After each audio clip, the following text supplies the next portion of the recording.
Many years previously, my life changed at the Old Empire Cinema on Marden when I first heard a theme from Shaft playing as a trailer for the film. It was completely breathtaking, marking my generation from the previous and the preceding.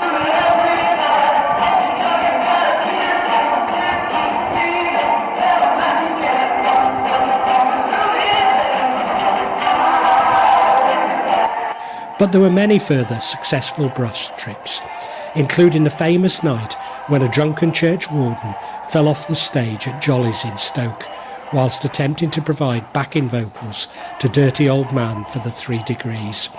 The warden made matters worse for himself by claiming that he was pushed by the Duke of Cornwall, who was also on stage, busily inviting all 3 Degrees to a nightclub in Tunstall called the Golden Torch, which his Auntie Margaret had told him stayed open all night.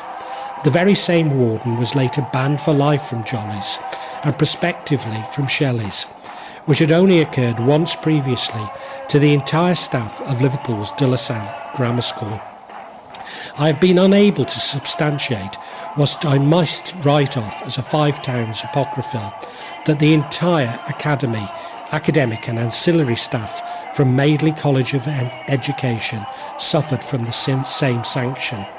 It has been said that Ian Sludgley's was incandescent as halfway through its over, Roy Orbison tripped over the warden in front of a crowd of 18,000.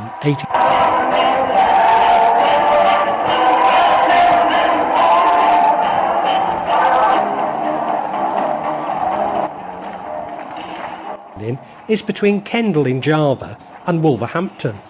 As in Chickerang, one of the new cities past Bekasi, there is a sign showing a middle-class professional with a caption, "I'm going to Cundall." Now this is like seeing a sign in Basingstoke saying, "I'm going to Wolverhampton." You see, Cundall is really an industrial suburb of Semarang, and whilst I'm sure it has its nice parts, Tetnall and Penn do not redeem a city. Of course, the legendary catacombs do much to regain Wolverhampton's reputation, but I'm not sure if Cundall has such a cultural item. Maybe it does, and that was why I saw so many Anak punks there.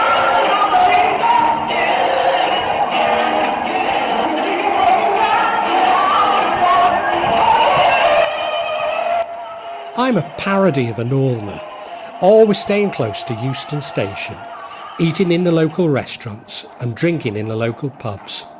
Despite having a booking for a late but affordable train back to Shrewsbury, we'd had enough of central London and so headed to our escape route via Euston Station. I know of a Pakistani cafe which sells Punjabi kebabs just like in Manchester, where we ate. Then it was off to pub where I'd once watched West Ham put City out of the cup, prior to a business meeting the next morning with a West Ham supporter in Stratford.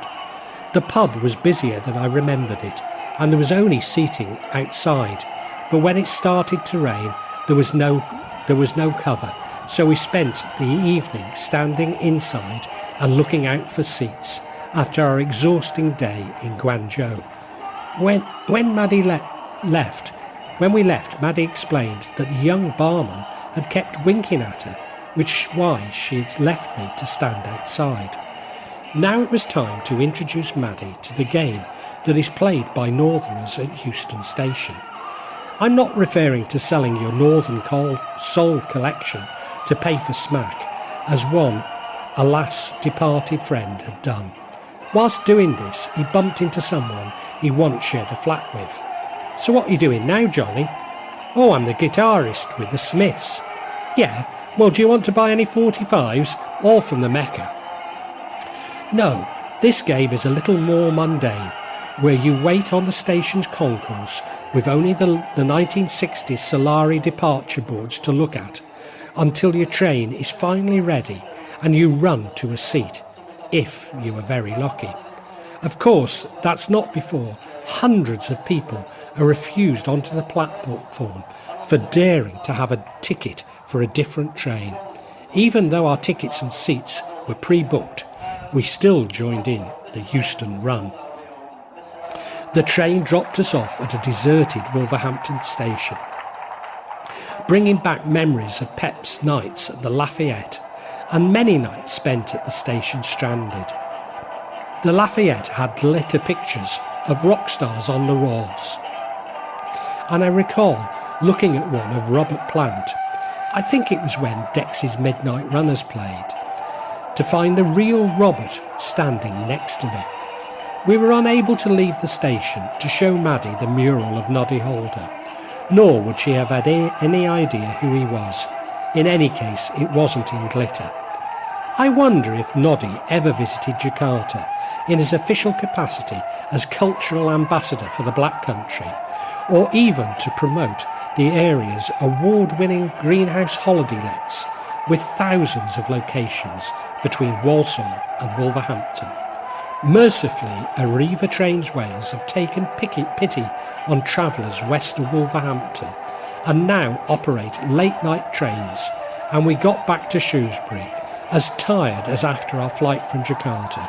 But being Shrewsbury and not Manchester, it didn't cost quite as much.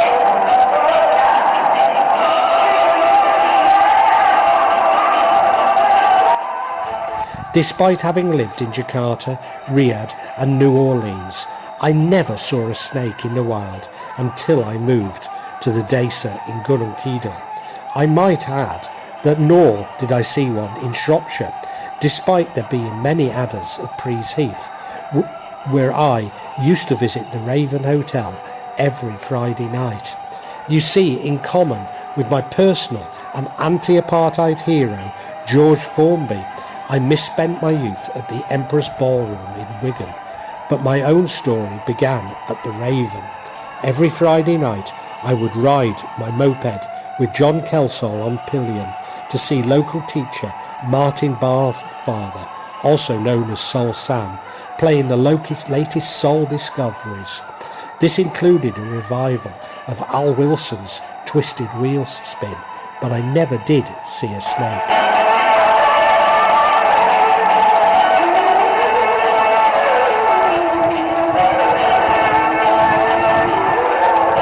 My own salvation came from Northern Soul and Red and Browns.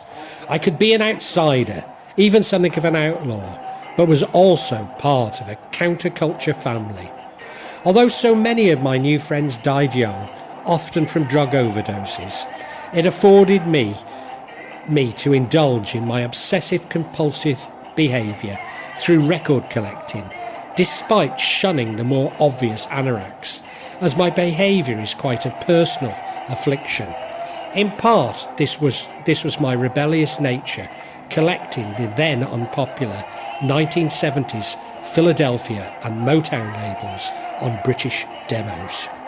Every time I go through Cruise Station, there are the ghosts of Little Mick and Big Phil, reminded me of the sheer exuberance of amphetamine-fueled teenagers on late-night trains. It always seemed to me that Wigan Casino was a home for lost souls, many who were already destined for early deaths. I've always felt that people only become addicted when they want to become addicted, but I later realised that substances or habits exploit those minor chinks in our certainty, just as black magic does. So if we have any unresolved concerns or fear, it is exactly these which are opened up and become the chasms of despair that we fall headlong into. In my case, Northern Soul may have saved me from schizophrenia. I don't know. Certainly I've always spoken to myself. Nothing too disturbing, mostly rehearsing difficult situations. But yes, I do speak to myself. You see, my son Brenwell has recently been diagnosed with schizophrenia and high-band autism. His behaviour became more and more bizarre until he decided that I was an international criminal trying to kill him and that dragons were below the floorboards.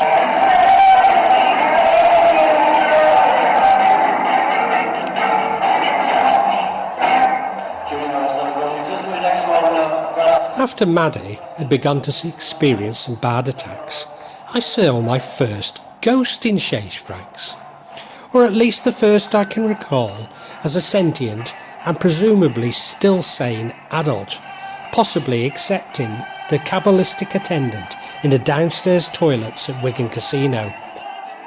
Yes, when I...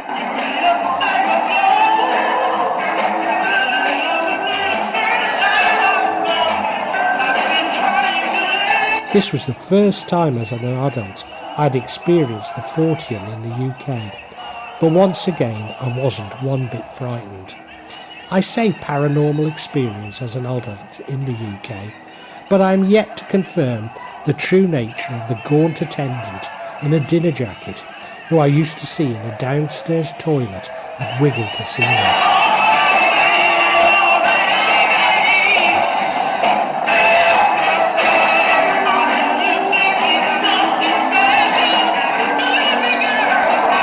Is a mixture of dextroamphetamine and amylbarbital and was the chemical mix of the legendary Purple Hearts. These later became a blue tablet. Us soulies imaginatively called them blueies, or green and clear capsules. Yes, you've got it, called green and clears. Smithkline and French's production lines at Welwyn Garden City could not keep up with the demand for blueies from Wigan Casino, so some criminal mastermind decided to go into production, God knows what with, but they also contained strychnine, which we presumed gave them their speckles. For those of you not brought up in the subculture that I was, in which opium was the religion of the people, you'll be saying, isn't strychnine a poison? Well, yes it is, and a characteristic of the equally unimaginatively named speckled blueies was a bad neck one got from this poison. But strychnine also enhances the effect of other drugs, presumably meaning that less of the more expensive drug needs to be ingested and is therefore frequently found in LSD. My old girlfriend Angie from Gloucester had taken some speckled blueies at Wigan Casino, and I called the pharmacy at Copthorne Hospital for advice, but the phone was put down when it became obvious that my call was being traced. I was fortunate that the counterfeiters never turned their attention from Welwyn Garden City to Loughborough, and so never experienced Strick. Angie recovered, and the West Midland Drug Squad never traced my call. But what a perfect illustration of how disastrous authoritarian solutions to social behaviour can be. At Wigan Casino, I was very friendly with Carl from Lancaster. When we met, we were both collecting the Richter record label. At the time, a number of copies of Al Kent's The Way You've Been Acting Lately found their way to the record bar. Carl had introduced me to the Lancaster regulars, including Frankie. At the time of the Speckled Blues, Frankie approached Carl, explaining that he felt unwell. Carl asked if he'd taken any of the Speckled Blues, to which he replied, yes. Oh, I had a friend who took some of those last week. Frankie kept coming back with a new ailment, to which Carl's reply was always, yes, that's what's happened to my friend last week. In the end, Frankie could not contain himself any longer and asked what had happened to Carl's friend, to which Carl replied, oh, he died. Such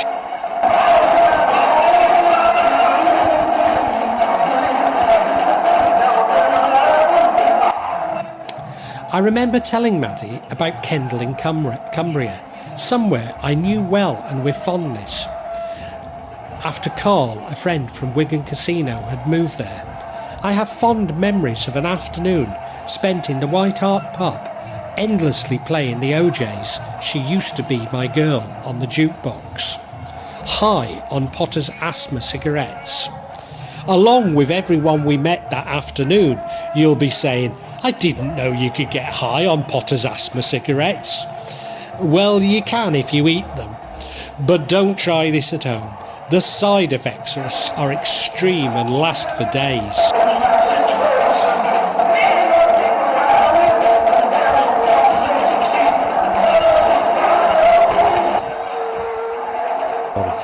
I recall as a teenager and young adult visiting Birmingham Locarno, Blackpool Mecca, Hillzone in Tiffany's, Manchester Ritz, Newcastle Tiffany's, Preston Top Rank, Sheffield Samantha's, the Sherwood Rooms, Nottingham, Shrewsbury Tiffany's, Stafford Top of the World, Talk of the Midlands, Derby, and others I forget. Even then, I was unimpressed by the plastic palm trees and tartan carpets, and how we would now find them vulgar. The same is becoming apparent to our fantasy Mars, so lacking in character.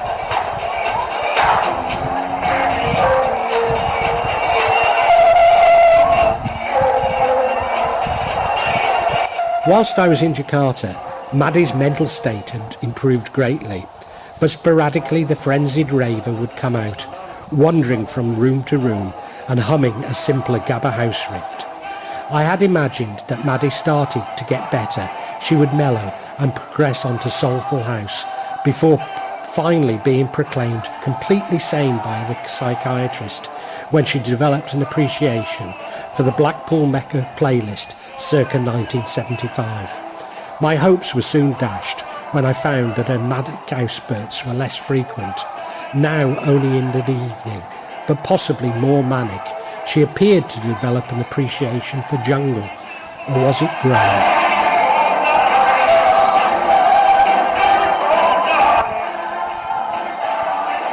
Mawa was very nearly back as normal. I knew that she was still somewhat troubled, but these were surface issues. Inexplicable, she is still unable to list the catalogue of the Creative Funk label, maybe as a result of the hypnotism in Puja. I do hope that the Dukan in Puja is not too upset that the matrix numbers are not our bank's PIN numbers and grows to appreciate Creative Funk, especially 12002.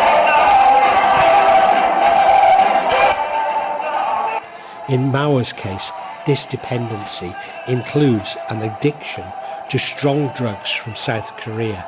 So no matter how knowledgeable Mawa became on the playlists of Ian Levine and Colin Curtis, it was apparent that the psychiatrist would not accept that she was cured. As I have indicated, I believe Mawa's psychiatrist to be a good, ethical woman, but the system means that she has rejected my explanation of the causes and is setting on a much more expensive and potentially damaging solution. It is often said that medicine is one of the leading causes of death. Certainly in the UK, medical errors are the third most important cause, and prescription drugs the major cause of overdose. Less excusable, however, was that the psychiatrist appeared to have no appreciation whatsoever of the music of Blackpool Mecca and was completely unaware of even the Anderson brothers, which leads me to question what they teach them during 10 years at medical school. Although in fairness to the poor lady, maybe the training is less rigorous in Indonesia. In 2000, at the London Middlesex Guildhall Crown Court, the Reverend Anthony Clayton was jailed for 6 months for performing a bleep act on a 13-year-old bell ringer in his Lockington vicarage. Why am I disturbed by this?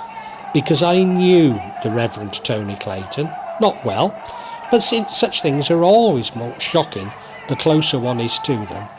He's no longer alive to further defend himself, but presumably he was provided with sufficient opportunity at the Guildhall.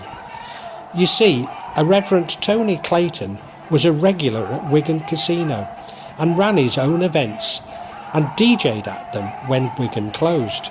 His events included the Nottingham Oddfellows All-Nighters in Leicester, where he became a canon at the cathedral, and I attended some of his all-nighters.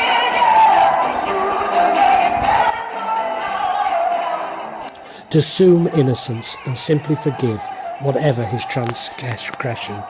Like the Reverend Tony Clayton, who was a regular at Wigan Casino and convicted paedophile, it is not for me to judge him. To do so would be to act godlike.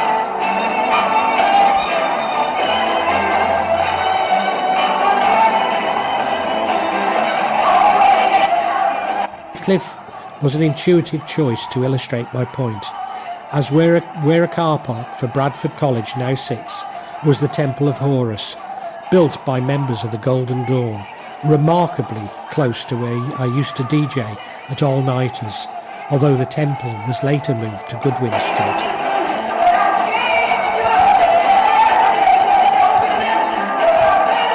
If I look at those world events which have shaped my life, I now ask myself, were any real? Can I believe any? Or were these simply devices to keep me playing the game? JFK's assassination, England's World Cup win, the moon landing, Wigan casino closing, Japan's management's creation of an economic miracle, the 11th of September, weapons of mass destruction, the rise of the Asian tigers, including Indonesia, the Asian financial crisis, the Western financial crisis, China's rise as a world power, the Brexit vote. Certainly, the many of these with alternative views.